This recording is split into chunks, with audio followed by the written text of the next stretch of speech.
Hello and welcome, cellists. Today we are looking at the 24th study from the Feuillard set of 60. It's the 24th of February 2021 and this is the 24th lesson in this micro series. So what is today's study all about? It says it's a study for the bow. And what we're talking about here is getting the brain used to crossing over the string over one beat into the next. If I took away the bowing, it sort of sounds and feels quite simple,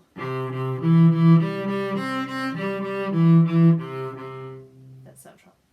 But what we're going to do is to slur over from one beat into the next each time, so you're always sort of linking those beats. For example. Now, it doesn't say which way round to begin this study. It just has no marking. However, I much prefer to begin it with an up, so that you create a really nice phrase shape to the top. And that gives you a natural incline and sort of rise in the phrase. If you encountered this in a piece of music, I'm absolutely certain that that's the way around you would like it to be solved. Now, of course, you can give yourself the challenge and you could try it both ways round. You'll find that if you start with a down though, that moving onto the A string on the up at the rising point of the phrase feels less comfortable. You know, one's going against the sort of natural movement of the anatomy. However, all these things are really important to try and make sure that you can do either. But if you're looking for a sensible musical solution, start with an up bow. It does have some variants of bowing at the bottom of the page there, and we'll discuss those momentarily. So the first one is in the snap rhythm, which we encountered in an earlier study in the sort of sense of almost a Scotch snap, dum pa-dum pa-dum. It's not quite because we're going into a strong beat, but the Schubertian Mendelssohn kind of rhythms. And if there were separate bows, or this kind of rhythm. We're adding in the slur, because that's the point of the study, going across into new beat. And again, you could start with the down, trying to make sure we're as short as we can be, correctly short with the semiquaver, 1, 2, 3, 4, 1. Starting on the down has the same problem. Going up to the top note on an up bow, slightly uncomfortable. Makes more musical sense to begin up. Like this. So that's what I would advise in terms of a comfortable solution. Variation 2. This one we are hooking the bowing. So actually in terms of articulation, the first one, it doesn't actually say to lift, I lifted. But actually you could keep on.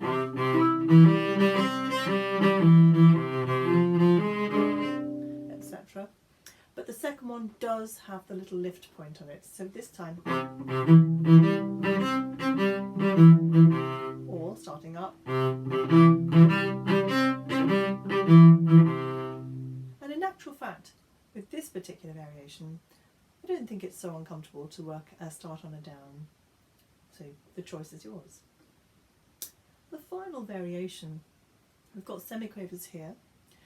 So it's very similar to the printed version, which is just the quaver. And we have this sort of move across the beat, but on the last semiquaver. So again, if we were to start, well, let's start down initially.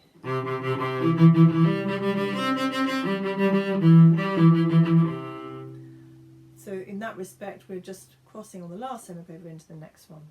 And the up version, which again follows better the contour of the phrase. I mean, I think with this one, the main challenge will be when you come to do a substitution shift. So where I've just arrived there, which is going to be on an up bow. So you'll have to only a semiquaver to quickly shift and move into the new finger solution. Whereas of course in the printed version, you have plenty of time in the quaver version there.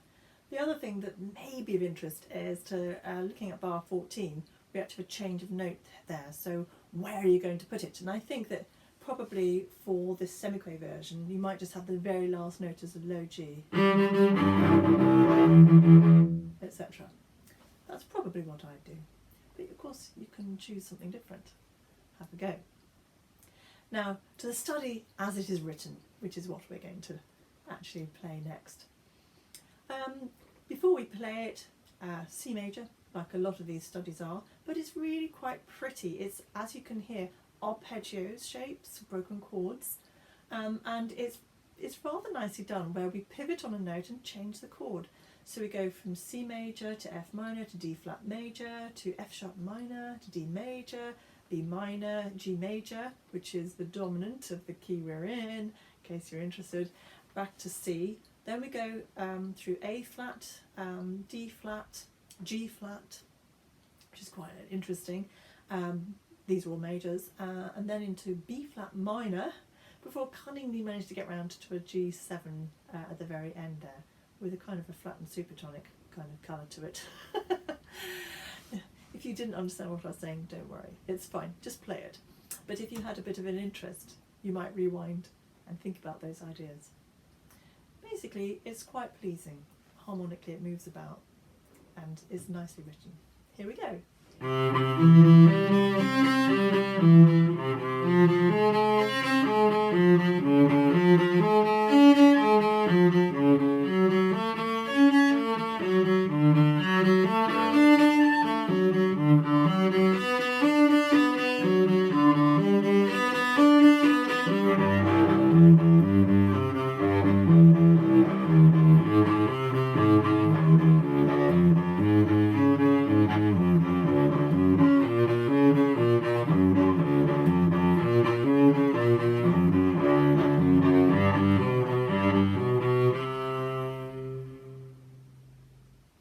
Best laid plans and all.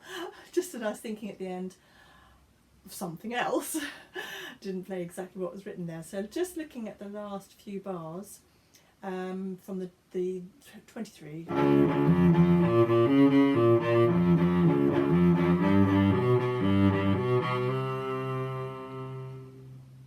There we have it. Quite a pretty one. Enjoy your broken chords.